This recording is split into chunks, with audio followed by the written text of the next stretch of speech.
আসসালামু আলাইকুম। ম্যাথ একাডেমির পক্ষ থেকে সবাইকে স্বাগতম। আজকে আমরা প্রাথমিক সহকারী শিক্ষক নিয়োগ পরীক্ষা ২০২২ সালের ধাপ ২ যেই এমসিকিউ এর ম্যাথ অংশের যেই গণিত অংশের যেই সমাধান ওইটা আমরা করব। তো চলো কথা না বাড়িয়ে শুরু করা যাক।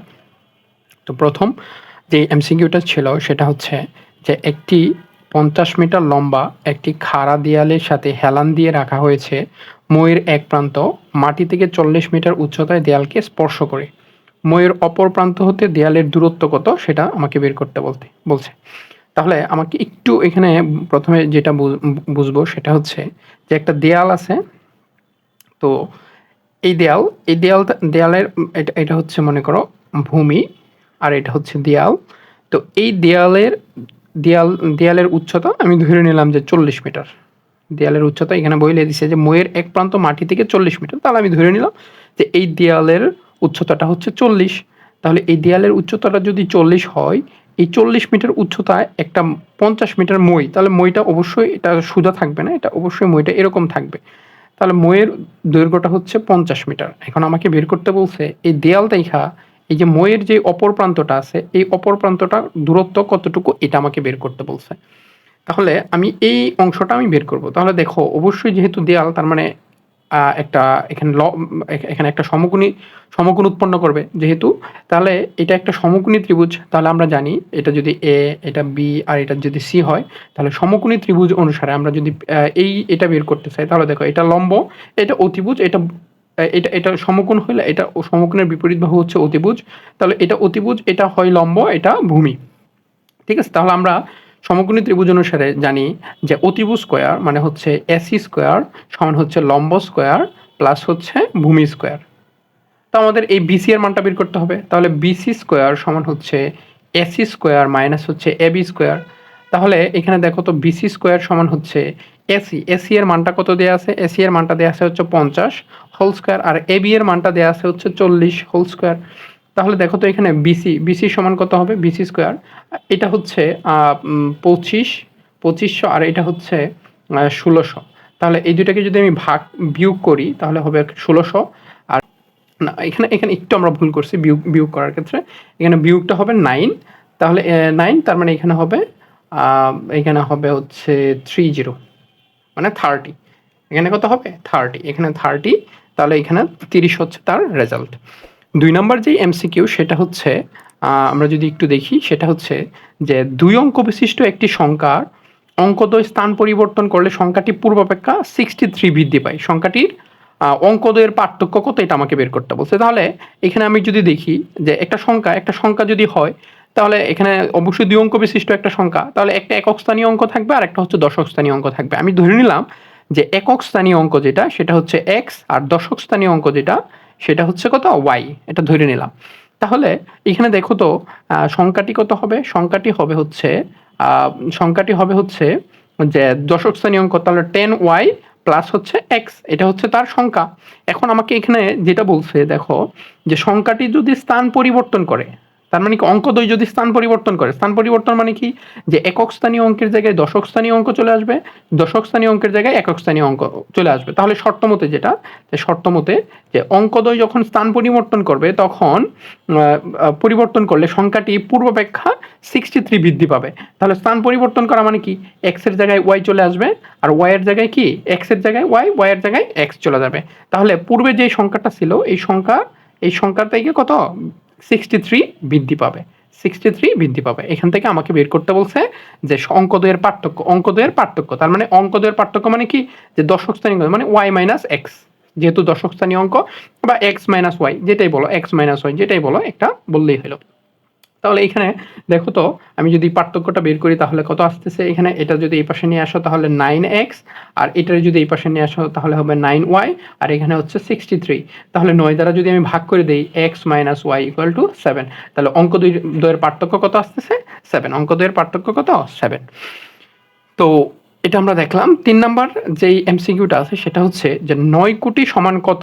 তাহলে ৯ কোটি সমান দেখো এখানে বিলিয়ন দেয়া আছে, ৯ মিলিয়ন দেয়া আছে, ৯০ মিলিয়ন দেয়া আছে, 90 বিলিয়ন দেয়া আছে। তাহলে আমরা প্রথমে দেখি যে ১ কোটি সমান হচ্ছে 1 কোটি সমান হচ্ছে 10 মিলিয়ন, এটা আমরা জানি 1 কোটি সমান হচ্ছে 10 মিলিয়ন। তাহলে এখানে 9 কোটি দেওয়া আছে, তাহলে 9 কোটি সমান কত হবে? অবশ্যই আরও বেশি হবে। বেশি মানে কি? এটা এত মিলিয়ন। তাহলে 9 কোটি সমান হচ্ছে 9 কোটি সমান হচ্ছে 90 মিলিয়ন, 90 মিলিয়ন। তাহলে 9 কোটি সমান হচ্ছে 90 মিলিয়ন এটা। এরপরে 4 নাম্বার যেই এমসিকিউ সেটা হচ্ছে যে পিতা এবং পুত্রের বয়সের গড় দেয়া আছে 30 বছর, 6 বছর পরে তাদের বয়সের অনুপাত হবে এটা। তাহলে পুত্রের বর্তমান বয়স কত এটা আমাকে বের করতে বলছে।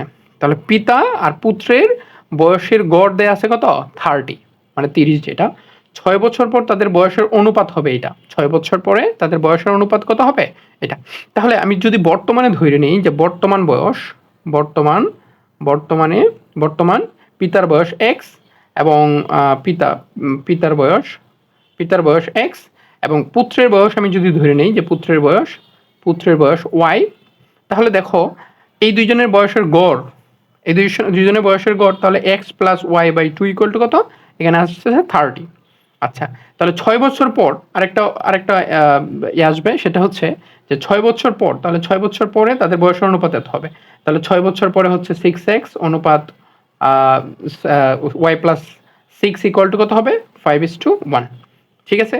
তাহলে এখান থেকে দেখো আমি এই ইকুয়েশন থেকে যদি আমি x প্লাস ওয়াই সমান 60 এটার মানটা আমি বের করতে পারবো। তাহলে x প্লাস ওয়াই সমান যদি 60 হয়, তাহলে এখানে দেখো এখানে যেটা আসতেছে সেটা হচ্ছে আবার এই ইকুয়েশন থেকে আমরা যদি একটু চিন্তা করি, তাহলে x plus 6 by Y plus 6 equal to 5/1। তাহলে এখানে যদি আর গুণন করি, আর গুণন করলে হচ্ছে x plus 6 equal two 5y plus হচ্ছে কত? এখানে 5y প্লাস এখানে হবে হচ্ছে 5y 30, এখানে হবে কত? 30। ঠিক আছে? তো এখান থেকে আমি যদি x এর মানটা বের করে নিই, যেহেতু আমাকে y এর মানটা বের করতে হবে পুত্রের বয়স, তাহলে x এর মানটা যদি এখানে বের করো, তাহলে 60 মাইনাস y, তাহলে x এর মানটা এখানে নিয়ে বসায় দাও। তাহলে দেখো এখানে কত হচ্ছে যে x এর মানটা হচ্ছে 60 মাইনাস y প্লাস হচ্ছে 6 প্লাস 5y প্লাস এখানে কত হবে? 30। তাহলে এইখানে দেখো এই ওয়াইটা ওই পাশে চলে যাবে, ওই পাশে যদি চলে যায় তাহলে হবে 6y, আর এটারে যদি এই পাশে আনি, দেখো 60 আর 6 গুণ করলে হবে 66 মাইনাস হচ্ছে 30, তার মানে হচ্ছে এখানে 36। তাহলে y সমান হচ্ছে 6। তাহলে y এর মান যেটা সেটা হচ্ছে 6, যেটা পুত্রের বয়স ছিল। তাহলে পুত্রের বয়স হচ্ছে কত বছর? বর্তমানে পুত্রের বয়স হচ্ছে 6 বছর। তো 5 নম্বর যেই এমসিকিউ সেটা হচ্ছে যে ফলের দোকান থেকে 180 কেজি ফজলি আম কিনে আনা হলো। তাহলে একটা ফলের দোকান থেকে 100 কত কেজি ফজলি আম কেনা হয়েছে? 180 কেজি ফজলি আম কেনা হয়েছে। 2 দিন পর 9টি আম পচে গেল, শতকরা কতটি আম ভালো আছে? তাহলে শতকরা কতগুলো আম পচে গেছে এটা যদি আমি বের করতে পারি, তাহলে কতগুলো আম ভালো আছে সেটাও আমি বের করতে পারবো, সমস্যা নাই। তাহলে দেখো আমি হচ্ছে এইখানে 180টার মধ্যে পচে গেছে হচ্ছে কয়টা? 9টা পৌঁছে গেছে। তাহলে একটার মধ্যে কতগুলো পৌঁছবে? আরো কম পৌঁছবে, একটার মধ্যে আরো কম। তাহলে 100টার মধ্যে কতগুলো পৌঁছে যাবে সেটা হচ্ছে আরেকটু বেশি হলে কি ভাগ করতে হবে। তাহলে এটা 2 দ্বারা ভাগ করলে হচ্ছে 2 20 আর এটা হচ্ছে 5। তাহলে 5% আম হচ্ছে পৌঁছে গেছে। তাহলে ভালো আছে কতটুকু? আমি যদি ধরি যে 100% আম ছিল, তাহলে 5% পৌঁছে গেছে, বাকি আছে কত পার্সেন্ট? 90%, 95% হচ্ছে ভালো আছে আম। তাহলে এটা হচ্ছে তার রেজাল্ট। 6 নাম্বার যে এমসিকিউ সেটা হচ্ছে আমরা একটু বোঝার চেষ্টা করব। এটা অনেক ইম্পর্টেন্ট ম্যাথ, যে কোনো চাকরির পরীক্ষায় এটা আসতে পারে। সেটা হচ্ছে একটি তেলপূর্ণ পাত্রের ওজন হচ্ছে 32 কেজি এবং অর্ধেক তেলপূর্ণ পাত্রের ওজন হচ্ছে 20 কেজি। পাত্রটির ওজন কত কেজি এটা আমাকে বের করতে বলছে। তাহলে পাত্রের ওজন আমাকে বের করতে বলছে। তাহলে আমি এখানে যদি বের করি, দেখো আমি একটু ধরি যে পাত্রের ওজন, প্রথমে পাত্রের ওজন প্লাস হচ্ছে সম্পূর্ণ, পাত্রের ওজন প্লাস সম্পূর্ণ বা সম্পূর্ণ অংশের বা সম্পূর্ণ অংশ তেলের ওজন বা এক অংশ। তাহলে এক অংশ, সম্পূর্ণটাকে আমি এক অংশ তেলের ওজন আমি ধরে নিলাম যে এক অংশ তেল। তাহলে সম্পূর্ণ, এই যে দেখো তেলপূর্ণ পাত্রের ওজন, তাহলে পাত্রের ওজন যেহেতু তেলপূর্ণ একটা পাত্র, তার মানে পাত্র প্লাস হচ্ছে তেল, দেখো এক অংশ তেলের ওজন, তাহলে সম্পূর্ণ অংশ মানটাকে আমি এক অংশ ধরলাম। তাহলে এইটা সমান হচ্ছে কত? 32। এটা সমান কত? 32 মানে 32। আচ্ছা, অর্ধেক তেলপূর্ণ আর হচ্ছে পাত্র, তাহলে তেল যদি অর্ধেক থাকেও পাত্র তো সেমই আছে, তাহলে পাত্রের ওজন প্লাস হচ্ছে অর্ধেক অংশ তেলের ওজন, তাহলে অর্ধেক অংশ তেলের ওজন হচ্ছে 20। তাহলে দেখো তো এটা যদি আমি বিয়োগ করি, তাহলে এই পাত্রের ওজন ক্যান্সেল হয়ে যেতেছে, আর এখানে এক অংশ ছিল হচ্ছে পাত্রের ওজন, আর এখানে হচ্ছে হাফ অংশ, তাহলে এখানে থাকবে হচ্ছে অর্ধেক অংশ। অর্ধেক অংশ তেলের ওজন থাকবে হচ্ছে কত, 12 কেজি। 12 কেজি না, এখানে হচ্ছে 12 কেজি। তাহলে 12 কেজি হচ্ছে অর্ধেক তেলের ওজন। তাহলে এক অংশ তেলের ওজন কতটুকু হবে, অবশ্যই আরেকটু বেশি হবে। বেশি হলে কি, এখানে হবে 24 কেজি। তাহলে অর্ধেক যদি 12 কেজি তেল হয়, অর্ধেক পাত্রের মধ্যে যদি অর্ধেক থাকে, তেল পরিপূর্ণ থাকে, তাহলে হচ্ছে এটা 12 কেজি। তাহলে সম্পূর্ণটা হবে কত, 24 কেজি। 24 কেজি তেল, 24 কেজি কত তেল। তাহলে আমার তেল সহ পাত্রের ওজন ছিল 32। তাহলে 24 কেজি যদি শুধু তেলই হয়, তাহলে পাত্রের ওজন কত হবে, পাত্রের ওজন অবশ্যই 32 থেকে আমি যদি 24 বাদ দিয়ে দিই, যেটা আসবে সেটাই হচ্ছে তার পাত্রের ওজন। তাহলে 32 থেকে যদি আমি 32 থেকে 24 বাদ দিয়ে দিই, তাহলে থাকবে কত, 8। তাহলে 8 কেজি হচ্ছে পাত্রের ওজন, যেটা হচ্ছে 8 কেজি। 7 নম্বর যে এমসিকিউ, সেটা হচ্ছে যে একটি কলমের মূল্য একটি বইয়ের মূল্য অপেক্ষা 60 টাকা কম, এবং উক্ত বই এবং কলমের মোট ক্রয় মূল্য 43 টাকা হলে বইয়ের মূল্য কত। আচ্ছা, আমরা একটু ধরে নেই যে বইয়ের মূল্য। তাহলে প্রথমে আমি ধরে নেই যে বইয়ের মূল্য, এখানে হচ্ছে বইয়ের মূল্য যেটা, সেটা হচ্ছে বইয়ের মূল্য। তাহলে বইয়ের মূল্য আমি ধরে নিলাম যে x টাকা, ঠিক আছে। তাহলে বইয়ের মূল্য যদি x টাকা হয়, দেখো একটি কলমের মূল্য একটি বইয়ের মূল্য অপেক্ষা 60 টাকা কম। তাহলে বইয়ের মূল্য যদি এত টাকা হয়, তাহলে কলমের মূল্য কত টাকা হবে, এই বইয়ের মূল্য থেকে 60 টাকা কম হবে, 60 টাকা কম হবে। তাহলে দেখো তো মোট মূল্য বা শর্তমতে যেটা, তাহলে কলম আর বই এই দুইটার মূল্য যোগফল x - 7, এই দুইটার যোগফল হবে কত, 43। তাহলে এখান থেকে আমি যদি x এর মানটা বের করি, 2x সমান হচ্ছে, এটা ওই পাশে চলে যাবে 50, তাহলে x সমান হচ্ছে 25। তাহলে 25 হচ্ছে কিসের মূল্য ধরছিলাম, বইয়ের মূল্য। তাহলে x এর মানটা হচ্ছে 25, তাহলে 25 হচ্ছে আমাদের বইয়ের মূল্য। তাহলে 25 হচ্ছে বইয়ের মূল্য। 8 নম্বর যে এমসিকিউ, সেটা হচ্ছে যে 80 ফুট দীর্ঘ এবং 70 ফুট প্রস্থ একটি বাগানের বাইরের চারদিকে 5 ফুট প্রস্থ একটি রাস্তা আছে। রাস্তাটির ক্ষেত্রফল কত বর্গ ফুট, এটা আমাকে বের করতে হবে। আচ্ছা, এটা আমরা একটু আগে চিত্রটা আগে বোঝার চেষ্টা করি। দেখো, তাহলে এখানে বলছে যে এখানে 70 ফুট, তাহলে 80 ফুট দীর্ঘ একটি বাগান এবং প্রস্থ হচ্ছে 70 ফুট, ঠিক আছে। তাহলে টোটাল বাগানের ক্ষেত্রফল কত হবে, 70 ইন্টু 80।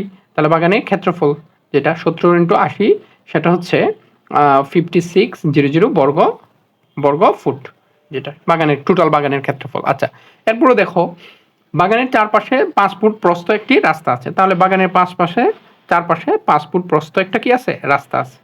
তাহলে এই যে এই রাস্তার প্রস্থ হচ্ছে 5 ফুট, তাহলে চারদিক থেকেই তো অবশ্যই থাকবে রাস্তা।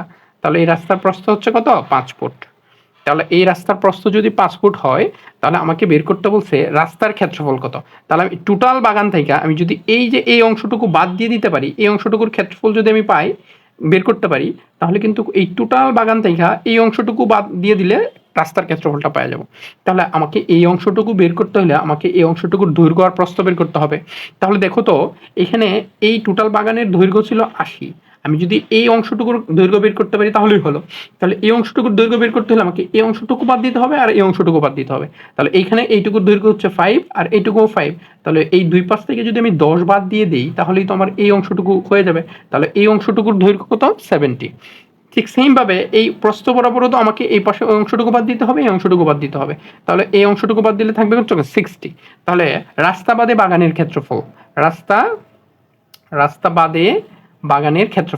রাস্তা বাদে বাগানের ক্ষেত্রফল কত হবে, এখানে দেখো তো 60 ইন্টু 70, তাহলে এত বর্গফুট, সেটা হচ্ছে কত, 4200 বর্গফুট। তাহলে রাস্তার ক্ষেত্রফল কত হবে, এই টোটালটা থেকে আমি এই যে এইটা থেকে আমি যদি এইটুকু বাদ দিয়ে দিই, মানে 5600 মাইনাস 4200, এটা থেকে যদি এটা বাদ দিয়ে দিই, তাহলে হচ্ছে রাস্তার ক্ষেত্রফল চলে আসবে। তাহলে রাস্তার ক্ষেত্রফলটা আসবে হচ্ছে কত, এখানে সেটা হচ্ছে 4000, যেটা আসবে সেটা হচ্ছে কত, 00, এখানে হবে 4 আর এখানে হবে 1, তাহলে 1400, যেটা আসবে সেটা হচ্ছে 1400, এটা হচ্ছে তার রেজাল্ট। তো 9 নম্বর যে এমসিকিউ, সেটা হচ্ছে যে 15 সেন্টিমিটার ব্যাসার্ধ বিশিষ্ট একটি বৃত্তের যা হচ্ছে 24 সেন্টিমিটার, কেন্দ্র থেকে উক্ত জায়ের সর্বনিম্ন দূরত্ব কত, এটা আমরা বের করতে হবে। তাহলে 15 সেন্টিমিটার ব্যাসার্ধ বিশিষ্ট 24 সেন্টিমিটার যা। তাহলে আমি বৃত্তটা যদি আঁকি, এখানে দেখো এটা হচ্ছে একটা বৃত্ত। তাহলে বৃত্তের ব্যাসার্ধ যেটা এটা হচ্ছে 15 সেন্টিমিটার। কত? 15 সেন্টিমিটার। ওই বৃত্তের একটি যেটা সেটা হচ্ছে 24 সেন্টিমিটার। বৃত্তের যেটা হচ্ছে 24 সেন্টিমিটার, 24 সেন্টিমিটার। আচ্ছা, তো থেকে কেন্দ্র থেকে উক্ত জায়ের সর্বনিম্ন দূরত্ব, তাহলে উক্ত জায়ের সর্বনিম্ন দূরত্ব যেটা কেন্দ্র থেকে উক্ত জায়ের উপর যদি লম্ব অঙ্কন করি, যেই দূরত্বটা হবে ওইটাই হচ্ছে ওই কেন্দ্র থেকে ওই জায়ের লম্ব দূরত্ব। কারণ দেখো, আমি যদি এইখানে যদি নেই, তাহলে এটাও সবচেয়ে বেশি দূরত্ব, মানে দূরত্ব বেশি হবে। এটা হচ্ছে সবচেয়ে বেশি দূরত্ব। আস্তে আস্তে আস্তে আস্তে যখন আমরা কমাবো তখন দূরত্বটা কমতে থাকবে। বাট যখন আমি সোজাসুজি নিব, মানে এই কেন্দ্র থেকে এই জায়ের উপর একটা লম্ব অঙ্কন করব, সেটাই হচ্ছে ওই কেন্দ্র থেকে ওই জায়ের লম্ব দূরত্ব, সবচেয়ে কম দূরত্ব। তাহলে এই দূরত্বটাই আমাকে বের করতে বলছে। এখন আমরা জানি যে কোনো একটা কেন্দ্র থেকে কোনো একটা জায়ের উপর লম্ব অঙ্কন করলে ওই জাটা, ওই লম্বটা ওই জাকে সমান দুই ভাগে ভাগ করে। তাহলে এইটা 24 ছিল, তার মানে যেহেতু এটাকে দুই ভাগে ভাগ করে ফেলবে, তাহলে এটা কত হয়ে যাবে? 12 হয়ে যাবে। তাহলে এটা যদি ও হয়, এটা এ আর এটা হচ্ছে বি। তাহলে দেখো তো, এখানে যদি লম্ব অঙ্কন করছি, তাহলে যেহেতু এখানে লম্ব অঙ্কন করছি, তার মানে কি এটা একটা সমকোণী ত্রিভুজ। সমকোণী ত্রিভুজ যদি হয়, তাহলে এটা আমি জানি, এটা জানি, তাহলে এটা কি বের করা যাবে না? তাহলে দেখো তো, এখানে ও এ বি একটা সমকোণী ত্রিভুজের ক্ষেত্রে আমরা অতিভুজ স্কোয়ার, মানে হচ্ছে ও এ স্কোয়ার সমান হচ্ছে এ বি স্কোয়ার প্লাস হচ্ছে ও বি স্কোয়ার। এখানে দেখো, ও এ আমাকে বের করতে হবে কি? ও বি। তাহলে ও বি স্কোয়ার সমান হচ্ছে ও এ স্কোয়ার মাইনাস হচ্ছে এ বি স্কোয়ার। তাহলে এখানে ও এর মানটা দেখো কত দেয়া আছে? ও এর মান দেয়া আছে হচ্ছে 15 সেন্টিমিটার, মাইনাস হচ্ছে এখানে দেয়া আছে 12 সেন্টিমিটার। তাহলে 15 মাইনাস হচ্ছে 15 এর বর্গ, যেটা হচ্ছে 225, আর 12 এর বর্গ হচ্ছে 144। ঠিক আছে, এখন ওবি স্কোয়ার সমান হচ্ছে, দেখো এখানে ওবি স্কোয়ার সমান হবে 18, মানে 18 যেটা, সেটা হচ্ছে 81 ওবি স্কোয়ারের মান। তাহলে ওবি এর মানটা কত আসবে? 9। ওবি এর দূরত্বটা কতটুকু? তাহলে সর্বনিম্ন দূরত্ব হচ্ছে 9। এটা 10 নম্বর যে এমসিকিউ, সেটা হচ্ছে একটি স্কুলে ছাত্রদের ড্রিল করবার সময় 8, 10 এবং 12 সারিতে সাজানো হয়েছে। কয়টা? 8, 10 এবং 12 সারিতে। আবার বর্গ আকারেও সাজানো যায়। ওই স্কুলে কমপক্ষে কতজন ছাত্র ছিল? তাহলে দেখো তো, যেহেতু 8, 10 এবং 12টা সারিতে সাজানো হয়েছে, তাহলে আমরা যদি প্রথমে, যেহেতু বলছে কমপক্ষে কতজন ছাত্র ছিল, এবং ওই ছাত্রগুলাকেও বর্গাকারেও সাজানো যায়, তাহলে আমাকে যেটা বের করতে হবে এখানে, এই যে 8, 10 এবং 12টা সারি, এই সারিগুলোর মধ্যে কতগুলা স্টুডেন্ট ছিল, এটা বের করার জন্য আমাকে প্রথমে যেটা করতে হবে সেটা হচ্ছে লসাগু বের করি। দেখি লসাগু বের করে দেখি কত হয়। তাহলে প্রথমে এটাকে দুই দ্বারা ভাগ যাবে, তাহলে এটা হবে 4, এটা হবে 5, এটা হচ্ছে 6, আবার 2 দিয়ে যাবে, সেটা হচ্ছে এখানে হবে 2, আর এখানে হবে 5, আর এখানে হবে কত? 3। তাহলে লসাগু হচ্ছে 2 ইন্টু 2 ইন্টু 2, 5 ইন্টু 3। তাহলে এটার গুণফলটা হবে কত? দেখো 120। তাহলে 120 যদি স্টুডেন্ট সংখ্যা 120 জন হয়, তাহলে দেখো 8, 10 এবং 12টা সারিতে সাজানো যাবে। বাট এখানে আরেকটা কন্ডিশনও দিয়ে দিছে, বলে দিছে যে বর্গাকারেও ওই স্টুডেন্টগুলোকে কি করা যাবে? সাজানো যাবে। তাহলে বর্গাকারে যদি সাজানো যায়, তাহলে আমাকে এই সংখ্যাটা অবশ্যই বর্গ হইতে হবে, না হইলে তো বর্গাকারে সাজানো যাবে না। তাহলে দেখো তো, এই সংখ্যাটা যদি বর্গ সংখ্যা হইতে হয়, স্টুডেন্ট সংখ্যা, তাহলে এখানে দেখো দুইটা আছে, ঠিক আছে, বাট এইখানে 2 একটা, 5 একটা, 3 একটা। তাহলে এই সংখ্যাটাকে আমি যদি বর্গ বানাইতে চাই, তাহলে আমাকে এখানে 2 দ্বারা গুণ করতে হবে, 5 দ্বারা গুণ করতে হবে এবং 3 দ্বারা গুণ করতে হবে। যদি 2, 5 এবং 3 দ্বারা গুণ করি, তখনই এই সংখ্যাটা বর্গ সংখ্যা হবে। তাহলে 2, 5 এবং 3 দ্বারা যখন আমরা গুণ করব, তাহলে দেখো এখানে 5 বারং হচ্ছে 60, মানে 600, এবং 3, 6, 18, মানে 180, 1800 আর 2 দ্বারা গুণ করলে হচ্ছে 3600। তাহলে 3600 হচ্ছে, যদি তাহলে টোটাল কমপক্ষে ছাত্র সংখ্যা হবে 3600। যদি 3600 হয়, তাহলে বর্গাকারেও সাজানো যাবে এবং ওই সারিবদ্ধভাবেও সাজানো যাবে। ঠিক আছে, এরপরে হচ্ছে 11 নম্বর যেই এমসিকিউ, সেটা হচ্ছে একটি আয়তাকার ঘরের দৈর্ঘ্য প্রস্থ অপেক্ষা 4 মিটার বেশি। ঠিক আছে, এখন ঘরটির পরিসীমা হচ্ছে 32 মিটার হলে ঘরটির দৈর্ঘ্য কত হবে, এটা আমাকে বের করতে বলছে। তাহলে প্রথমে আমরা ধরে নেই ঘরের দৈর্ঘ্য আমি ধরে নিলাম হচ্ছে x মিটার। দৈর্ঘ্য ধরে নিলাম কত? x metre. আমরা কন্ডিশনটা দেখি যে একটি আয়তাকার ঘরের দৈর্ঘ্য প্রস্থ অপেক্ষা কত মিটার বেশি? 4 মিটার বেশি। তাহলে প্রস্থ অবশ্যই দৈর্ঘ্য থেকে 4 মিটার কম হবে। যেহেতু দৈর্ঘ্য 4 মিটার বেশি, তাহলে প্রস্থ 4 মিটার কম হবে। তাহলে প্রস্থ হচ্ছে 4 মিটার কম, তাহলে x - 4 মিটার হচ্ছে প্রস্থ। আচ্ছা, তাহলে এখন দেখো তো ওই ঘরটির পরিসীমা দেয়া আছে, তাহলে পরিসীমা আয়তাকার ঘরের পরিসীমা হচ্ছে যে দৈর্ঘ্য ইন্টু দৈর্ঘ্য প্লাস প্রস্থ ইকুয়াল টু হচ্ছে পরিসীমা। তাহলে এইখানে দেখো two two two x minus four equal to হচ্ছে 32, এখানে হচ্ছে 2x-4, এই টুটা ওই পাশে চলে গেলে 16, এইখানে হবে ওইটা ওই পাশে চলে গেলে হবে 20, তাহলে x সমান হচ্ছে 10। এক্সটাই হচ্ছে ঘরের দৈর্ঘ্য, মানে 10 হচ্ছে ঘরের দৈর্ঘ্য। আচ্ছা, 12 নম্বর যেই এমসিকিউ সেটা হচ্ছে যে 197 এর সাথে কত যোগ করলে সংখ্যাটি এত এর দ্বারা নিঃশেষে বিভাজ্য হবে। 157 এর সাথে কত যোগ করলে, তাহলে এটা আমরা অপশন টেস্ট করে করতে পারবো, আবার এগুলা লসাগু বের করেও করতে পারবো। এখন অপশন টেস্ট করে করলে অপশনগুলোর সাথে এগুলা যোগ করতে হবে, যোগ করে দেখতে হবে কোন সংখ্যা এটা, এই যে এই অপশনগুলা এটার সাথে যোগ করার পরে দেখতে হবে যে এই সংখ্যাগুলা দ্বারা কোন সংখ্যাটা ভাগ যায়। ঠিক আছে, এটা এভাবেও করা যাবে, অথবা এই যে 9, 15 আর হচ্ছে 25 এগুলো লসাগু বের করেও আমরা করতে পারবো। তাহলে লসাগু বের করি, তাহলে 3 এখানে থাকবে 3, এখানে 5, এখানে হচ্ছে 25, আবার 5 দিয়ে দিতে পারবো, এখানে হচ্ছে 3, এখানে 1, এখানে হচ্ছে 5, তাহলে এখানে হচ্ছে 25 আর 3 9, তাহলে 9-25 হচ্ছে 225, 225 হচ্ছে তাদের লসাগু। তাহলে 225, দেখো 225 সংখ্যাটা কিন্তু এই যে এই তিনটা সংখ্যা দ্বারা ভাগ যাবে, মানে নিঃশেষে বিভাজ্য। বাট আমাকে এমন একটা সংখ্যা বের করতে হবে যেটা দ্বারা নিঃশেষে বিভাজ্য না। কত কত যোগ করলে, তাহলে এটা যদি আমি 197 এটা থেকে যদি বাদ দিয়ে দেই, দেখো তো 197 যদি আমি বাদ দিই তাহলে এখানে এদিক দিয়ে থাকবে 3, এদিকে তার মানে 28।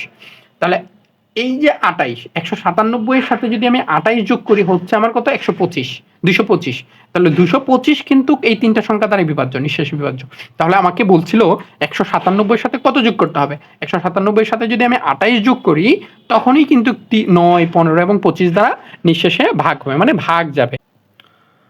13 নম্বর যে এমসিকিউটা সেটা হচ্ছে যদি a plus B plus C সমান 0 হয় তাহলে a cube B cube plus C cube সমানের মান কত, এটা আমাকে বের করতে বলছে। তাহলে এটার একটা সূত্র আছে, এটা ডিরেক্ট একটা সূত্র আছে, সেটা হচ্ছে a cube plus B cube plus C cube minus 3abc সমান হচ্ছে a plus B plus C a square plus B square plus C square minus ab minus BC minus CA, এটা হচ্ছে সূত্র। তাহলে এখানে a প্লাস বি এর মানটা কত দেওয়া আছে, 0 দেওয়া আছে। এখানে যদি আমি 0 বসাই দিই টোটালটার মানই 0 হয়ে যাবে। টোটালটার মান যদি 0 হয়ে যায়, দেখো a plus B B cube plus C cube সমান হচ্ছে, এটা ওই পাশে চলে যাবে, তাহলে এখানে হবে এ বি সি। তাহলে a cube plus B cube plus C cube সমান হচ্ছে কত, 3ab। 16 নম্বর যে এমসিকিউ সেটা হচ্ছে যে 40 থেকে 100 পর্যন্ত বৃহত্তম এবং ক্ষুদ্রতম মৌলিক সংখ্যার অন্তর কত। আচ্ছা, এখন আমরা মৌলিক সংখ্যা তো জানি, মৌলিক সংখ্যাটা হচ্ছে যে 1 এবং ওই সংখ্যা ব্যতীত অন্য কোনো সংখ্যা দ্বারা ভাগ যাবে না, ওইগুলাকে মৌলিক সংখ্যা বলা হয়। তাহলে দেখো 41 সবচেয়ে ছোট, 41 পরে সবচেয়ে ছোট মৌলিক সংখ্যা হচ্ছে 41, 40 পরে সবচেয়ে ছোট মৌলিক সংখ্যা হচ্ছে 41, 100 এর কম সবচেয়ে মানে 100 এর কম সবচেয়ে বড় মৌলিক সংখ্যা হচ্ছে 97। 41 আর 97, এটা 1 এবং 1 এবং ওই 41 ব্যতীত অন্য কোনো সংখ্যা দ্বারা কিন্তু এটাকে ভাগ করা যায় না। তাহলে 41 আর হচ্ছে 97 100 এর মধ্যে সবচেয়ে বৃহত্তম এবং ক্ষুদ্রতম মৌলিক সংখ্যা 40 এবং 100 এর মধ্যে, এদের মধ্যে পার্থক্যটা আমাকে বের করতে বলছে। তাহলে 97 আর 97 থেকে 41 যদি বাদ দিয়ে দেই তাহলে এখানে হবে 6 আর এখানে হবে 5, মানে 56। তাহলে আমাদের রেজাল্টটা হচ্ছে কত, 56। 17 নম্বর যে এমসিকিউ সেটা হচ্ছে কোন স্কুলের ছাত্র সংখ্যাকে 5, 8, 20 দ্বারা ভাগ করলে প্রতিবারেই 4 জন ছাত্র অবশিষ্ট থাকে, ওই স্কুলের ছাত্র সংখ্যা কত, এটা আমাকে বের করতে বলছে। তো এইগুলোর ক্ষেত্রে আমরা সবসময় একটা বিষয় চিন্তা করব, অপশনগুলো টেস্ট করে ফেলবো, তাহলে আমাদের আনসারগুলো খুব সহজ হয়ে যাবে। আর না হয় ওইভাবে করতে গেলে একটু সময় বেশি লাগবে। তো বলছে কোন স্কুলের ছাত্র সংখ্যাকে 5, 8 এবং 20, তাহলে অবশ্যই ওই স্কুলের ছাত্র সংখ্যা এই অপশনগুলোর মধ্যে আছে। আমি প্রথমে 5 দ্বারা ভাগ করি, দেখি অবশিষ্ট 4 থাকে কিনা, মানে এই 5, 8, 20 দ্বারা ভাগ করলে অবশিষ্ট কত থাকবে, 4 থাকবে। ঠিক আছে, আমরা দেখি 5 দ্বারা ভাগ করলে হ্যাঁ এখানে 4 থাকতেছে, ঠিক আছে এটা রাইট। 8 দ্বারা ভাগ করলে আর 6 8 48, বাট এখানে 6 অবশিষ্ট, তার মানে এটা হবে না। 60, দেখো 60 দ্বারা যদি আমি ভাগ করি, 5 দ্বারা ভাগ করলে 12, এটা 4 তো অবশিষ্ট থাকতেছে না, এটাও হবে না। 44, দেখো 5 8 40, তার মানে কি 4 অবশিষ্ট থাকতেছে, 5 8 40, এখানেও 4 অবশিষ্ট থাকতেছে। হ্যাঁ, 20 দ্বারা ভাগ করলে এখানেও 4 অবশিষ্ট থাকতেছে, তার মানে তার রেজাল্ট হচ্ছে এই 44। 17 নম্বর যে এমসিকিউ সেটা হচ্ছে যে কোনো পরীক্ষায় রহিমের প্রাপ্ত নম্বর যথাক্রমে 82, 85 এবং 92। চতুর্থ পরীক্ষায় তাকে কত নম্বর পেতে হবে যেন তার প্রাপ্ত নম্বরের গড় 87 হয়? আচ্ছা, আমি ধরে নিলাম যে চতুর্থ পরীক্ষায় x নম্বর পাইলে সে তার তার পরীক্ষায় মোট গড় হবে 87। তাহলে তার প্রাপ্ত নম্বরের গড় আমি বের করি 82 প্লাস হচ্ছে 85 প্লাস হচ্ছে 92। তাহলে মোট 4টা পরীক্ষা দিছিল, এত এর গড় কত হবে? 87 হবে। ঠিক আছে, এখান থেকে আমাকে x এর মানটা বের করতে হবে। x এর মানটা হবে x প্লাস, দেখো এখানে যদি আমি যোগ করি তাহলে হবে 4 5 9, 8 9 হচ্ছে 17, 17 আর 8 হচ্ছে 25, 25 হচ্ছে 26, ইকুয়াল টু এটা দ্বারা গুণ করো, 4 দ্বারা গুণ করলে হচ্ছে 4 7 28, 32, 32 দুগুণে হচ্ছে 34। তাহলে x হচ্ছে 348 মাইনাস হচ্ছে 269। এখানে হচ্ছে এটা দিয়ে যদি এটাকে বিয়োগ করি তাহলে হচ্ছে 9, এখানে হবে হচ্ছে 7, তার মানে হচ্ছে 79। আমি যদি 79 চতুর্থ পরীক্ষায় যদি আমি 79 না 89, আমি যদি চতুর্থ পরীক্ষায় যদি 89 পাই তাহলে আমাকে আমার চতুর্থ পরীক্ষায় আমি একটু দেখি, একটু ক্যালকুলেটর দিয়ে করি, মাইনাস হচ্ছে 269 সমান হচ্ছে 80। আচ্ছা, আমাকে এখানে একটু ক্যালকুলেশন হয়তো ভুল হয়েছে, আমি একটু দেখার চেষ্টা করি। প্লাস 85 প্লাস হচ্ছে 92, 259, হ্যাঁ আমাকে একটু ভুল হয়েছে এখানে, 259। তাহলে 259 মাইনাস হচ্ছে 348 মাইনাস 18, হ্যাঁ 89, আমাকে 89 পাইতে হবে। চতুর্থ পরীক্ষায় যদি 89 পান তাহলে আমাকে এখানে রেজাল্টটা মিলবে। 19 নম্বর যে এমসিকিউ সেটা হচ্ছে আমরা একটু এটাও শর্টকাটে করার চেষ্টা করব। দেখো কোনো পরীক্ষায় পরীক্ষার্থীর 80% গণিতে, 70% বাংলায় পাশ করলো, উভয় বিষয়ে পাশ করলো 60%, উভয় বিষয়ে শতকরা কতজন ফেল করছে? এগুলো আমরা ব্যান চিত্রের সাহায্যে করব। দেখো এটা আমি ধরলাম, এটা হচ্ছে ম্যাথ আর এটা হচ্ছে কি, এটা হচ্ছে ম্যাথ আর এটা হচ্ছে কি বাংলা। ঠিক আছে, তাহলে উভয় বিষয়ের অংশটুকু হচ্ছে এটা, তো উভয় বিষয়ে পাশ করছে হচ্ছে 60%। তাহলে শুধু ম্যাথে পাশ করছে কত? শুধু ম্যাথে পাশ করবে হচ্ছে 20%, শুধু বাংলায় পাশ করবে হচ্ছে 10%। তাহলে মোট হচ্ছে, দেখো এখানে হচ্ছে মোট পাশ করার পরীক্ষার্থী উভয় বিষয় এবং এক বিষয়ে পাশ করার পরীক্ষার্থী হচ্ছে 90। তাহলে যদি টোটাল পরীক্ষার্থী 100% হয়, ফেল করবে কত? উভয় বিষয়ে ফেল করবে কত পার্সেন্ট? 10% উভয় বিষয়ে ফেল করবে। তাহলে 10 জন শিক্ষার্থী, মানে 100 জনে 10 জন উভয় বিষয়ে কি করবে? ফেল করবে।